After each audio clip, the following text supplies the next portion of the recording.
بندگی کا طریقہ پرندوں سے سیکھیں جن کے گھونسلے طوفانی رات میں تباہ ہو جاتے ہیں، لیکن وہ صبح اٹھتے ہی شکایتوں کی بجائے اللہ کی حمد و ثنا میں مصروف ہو جاتے ہیں۔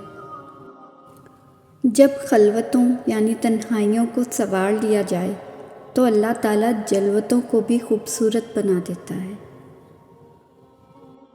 انسانی رویے حالات کی گردش کی وجہ سے بدلتے رہتے ہیں۔ کبھی کبھی بدلتے رویوں کی وجہ جاننے کی بھی کوشش کرنی چاہیے۔ ہو سکتا ہے وجہ جان کر آپ ترک کے تعلق کرنے کی بجائے درد مندی کو ترجیح دیں۔ ناراض ہمیشہ خوشیاں ہوتی ہیں، غموں کے اتنے نخرے نہیں ہوتے۔ اگر بے عیب چاہتے ہو تو فرشتوں سے نبھا کر لو۔ میں آدم کی نشانی ہوں، خطا میری وراثت ہے۔ عمر کا تعلق سالوں سے نہیں ہوتا، بعض اوقات انسان عین جوانی میں صدیوں پرانا ہو جاتا ہے۔ کیا مسیحا کی منتیں کرنی، درد سہنے میں ہی سہولت ہے۔ جو برداشت کرنے کا فن جانتا ہو وہ شخص زندگی کی کوئی جنگ ہار نہیں سکتا۔ کسی بھی تعلق کی پہلی سیڑھی اعتماد اور بھروسہ ہے۔ انسان غم کی گرفت سے کبھی نہیں نکلتا، خوشی محض تھکان اتارنے کا وقفہ ہے۔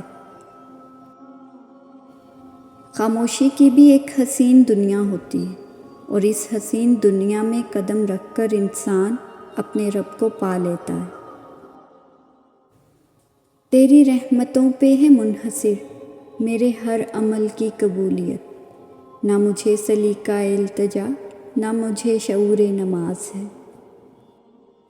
اگر سجدہ نہ ہوتا تو ہم ان تمام دکھوں میں گھر کر مر جاتے جنہیں ہم اللہ کے سوا کسی سے نہیں کہہ سکتے۔ جب تم دنیا کی گئی زیادتی پر خاموش ہو جاؤ گے تو اسے المقسط پاؤ گے۔ بہترین زندگی جینے کے لیے اس حقیقت کو تسلیم کرنا پڑتا ہے کہ سب کو سب کچھ نہیں مل سکتا۔ ہر رشتہ کہیں نہ کہیں مان توڑ دیتا ہے، اور ہر تعلق کبھی نہ کبھی بھرم کھو دیتا ہے۔ یہ صرف اللہ کی ذات ہے کہ جس کا آسرا ہمیشہ قائم رہتا ہے۔ حرام اور حلال پر کوئی لیبل نہیں لگا ہوتا، ان میں جو چیز فرق کرواتی ہے وہ ہے خوف خدا۔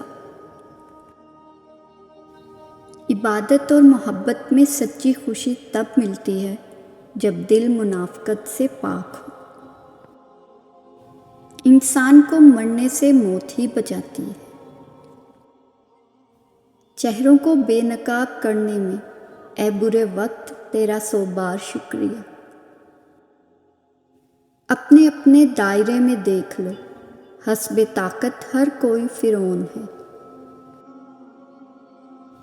تیرا غرور عبادت تجھے نہ لے ڈوبے، سنا ہے پڑھتا تھا ابلیس بھی نماز بہت۔ خود کو اعتکاف بٹھا خود کے اندر، تیرے وجود سے بڑھ کر کوئی اور مسجد نہیں۔ جو رب پتھروں سے پانی نکال سکتا ہے وہی تمہارے لیے وسیلے بنا سکتا ہے، وہی تمہاری مصیبتیں دور کر سکتا ہے، کیونکہ وہ ہر شے پر قادر ہے، وہی ہر چیز کا نگہبان ہے۔